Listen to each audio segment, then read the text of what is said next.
Hey everyone, I hope you're having a wonderful day. I'm Macy Reyes, and this is the Redline Report powered by HireMaster.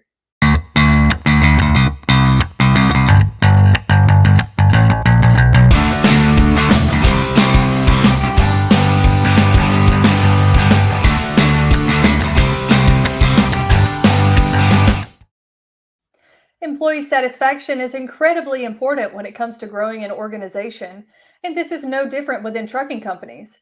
Driver satisfaction is often one of the most overlooked statistics in regards to retaining quality drivers, including conditions on the road, at shipping locations, and within asset based companies.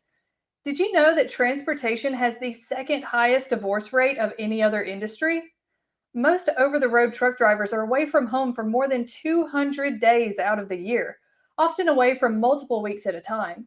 Maintaining a relationship with a spouse and or children can be very difficult and extremely stressful to navigate the challenges of supporting a family. Truck drivers also experience worsening health conditions as hours behind the wheel and unhealthy food options contribute to health problems, lowering the expected lifespan by nearly 2 decades. Companies who understand and acknowledge the sacrifice drivers make will be more suited to recruit and retain drivers for their fleet. According to the Journal of Commerce, import volumes are soaring as we enter the summer months and are projected to reach near record volumes.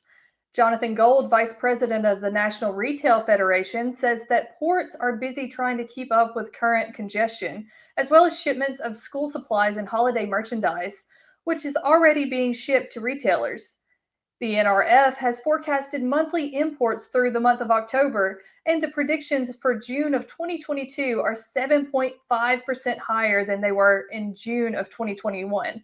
According to its predictions, volumes could be 20% higher than they were pre COVID.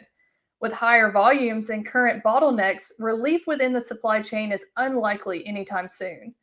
With the opening of the Shanghai port earlier this month, production has increased significantly, and cooperation by the Chinese government will be needed to support the manufacturing sector and dedicate resources to keep up with supply chain demands. But not everyone agrees that the supply chain is rebounding to a healthy state.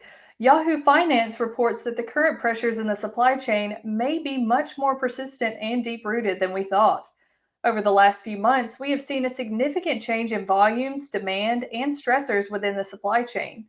The Russia Ukraine conflict, Shanghai port closing, inflation, and labor shortages are all significant pressures that have caused congestion and slowdown in the supply chain.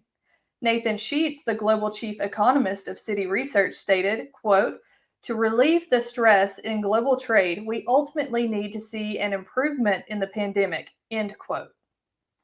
As the United States has returned to some normalcy, other countries such as China are just beginning to open back up from previous lockdowns. Until the pandemic, the supply chain was thought to be, quote, optimized and functioning smoothly, end quote. Increasing truck capacity will continue to have a positive impact on the supply chain in the United States, with transportation costs beginning to lower even as fuel costs remain at historic highs. And that's all for this week's Redline Report. I'm Macy Reyes. Be sure to follow or subscribe to catch each episode and leave us a like and a comment. We'll see you next time on the Redline Report powered by HireMaster.